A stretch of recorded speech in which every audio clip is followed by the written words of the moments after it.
Howdy, all my nieces and nephews. How the hell are ya? It's your Uncle Perry. And you know what that means. It's time for another scary-ass story.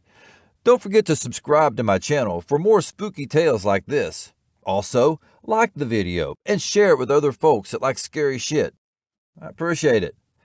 Now, let's get creepy!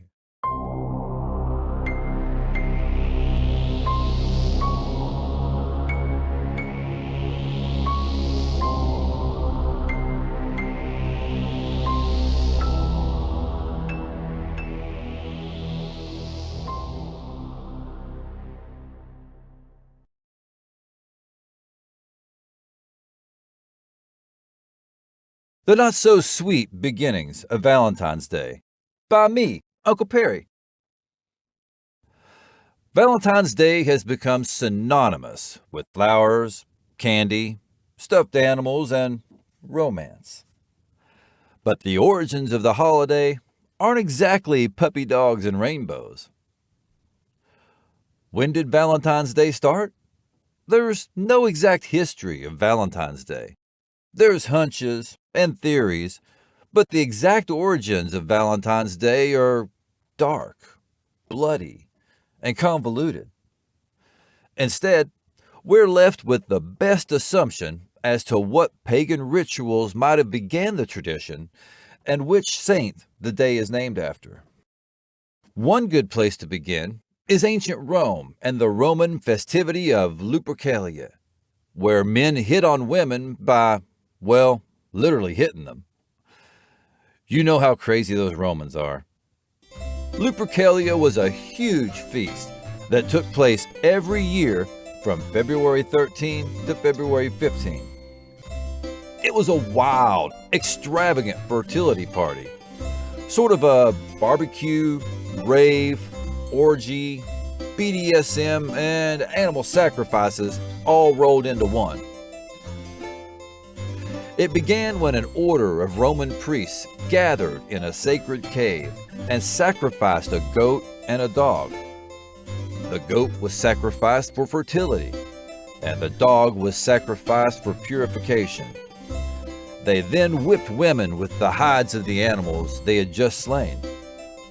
The priests would cut the goat hide into strips, dip the strips in sacrificial blood, head out to the streets of Rome, and start slapping any woman they found with the blood-soaked strips. Young women would actually line up for the men to hit them. They believed this would make them more fertile. Fights would break out among the women because some were being struck more than others and they felt they were being cheated. They also didn't mind being placed on the same level of importance as, say, fields of wheat. The brutal feat was capped off when Roman women placed their names in a big urn for a matchmaking lottery, kind of a modern-day Tinder. The city's bachelors would then pick a name, and those two people would be paired off for the duration of the festival, or longer if the match was right. These matches often ended in marriage, but they weren't unions based on love, or even on some sort of commerce. They were perfectly random. What could be more romantic than that? St. Valentinus. The ancient Romans may also be responsible for the name of our modern day of love. The Catholic Church recognizes two different saints named Valentinus. Both of them were martyred on February 14th of different years in the 3rd century AD. The most likely namesake of the holiday was a priest during the reign of Emperor Claudius II. During the last weeks of Valentinus' life, a remarkable thing happened. One day, a jailer for the Emperor of Rome knocked on Valentinus' door, clutching his blind daughter Julia in his arms. He had learned of Valentinus' medical and spiritual healing abilities and appealed to Valentinus to treat Julia's blindness. She had been blind since birth. Valentinus knew that her condition would be difficult to treat, but he gave his word that he would do his best. The little girl was examined, given an ointment for her eyes, and a series of revisits were scheduled. Seeing that Valentinus was a wise man, the jailer asked whether his Julia might also be brought to Valentinus for lessons. Julia was a pretty young girl with a quick mind. Valentinus read stories of Rome's history to her. He described the world of nature to her. He taught her arithmetic and told her about God. She saw the world through his eyes, trusted in his wisdom, and found comfort in his quiet strength. Valentinus, does God really hear our prayers? Julia said one day. Yes, my child. He hears each one, he replied. Do you know what I pray for every morning and every night? I pray that I might see. I want so much to see everything you've told me about. God does what is best for us if we believe in him, Valentinus said. Oh, Valentinus, I do believe, Julia said intensely. I do. She knelt and grasped his hand. They sat quietly together, praying. Several weeks passed, and the girl's sight was not restored. Yet the man and his daughter never wavered in their faith and returned each week. Claudius had ordered all Romans to worship state religion's idols. He even made it a crime punishable by death for anyone to associate with Christians. The emperor believed that single men made better soldiers.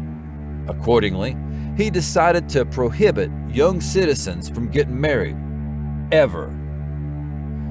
Valentinus wasn't a fan of this mandate. First, he didn't believe that a person's right to wed should be denied by the government. Also, he realized that Christians marrying other Christians during a time when Christians were being persecuted was a great way to strengthen the church. As an act of defiance, Valentinus started marrying people in secret. When Claudius found out, Valentinus received a visit from Roman soldiers who arrested him, destroyed his medicines, and admonished him for his religious beliefs. When the little girl's father learned of his arrest and imprisonment, he wanted to intervene, but there was nothing he could do. But Valentinus was dedicated to the ideals of Christ, and not even the threat of death could keep him from practicing his beliefs.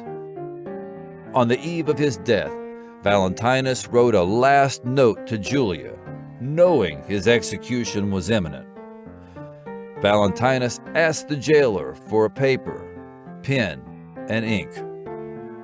He quickly jotted a farewell note and handed it to the jailer to give to his blind daughter. He urged her to stay close to God, and he signed it. His sentence was carried out the next day, February 14, 270 AD, near a gate that was later named Porta Valentini in his memory. Ultimately, Valentinus was sentenced to a 3-part execution. His punishment included being beaten, stoned, and then decapitated. When the jailer went home, he was greeted by his little girl. Julia opened the note and discovered a yellow crocus inside. The message said, "From your Valentine." As the little girl looked down upon the crocus that spilled into her palm, she saw brilliant colors for the first time in her life. The girl's eyesight was restored. It was a miracle. Valentinus was buried at what is now the Church of Praxedes in Rome. It is said that Julia herself planted a pink-blossomed almond tree near his grave. Today, the almond tree still remains and is a symbol of abiding love and friendship. In 496 AD, Pope Gelasius I named February 14 as St. Valentine's Day. On each Valentine's Day, messages of love, affection, and devotion are still exchanged around the world. Happy Valentine's Day!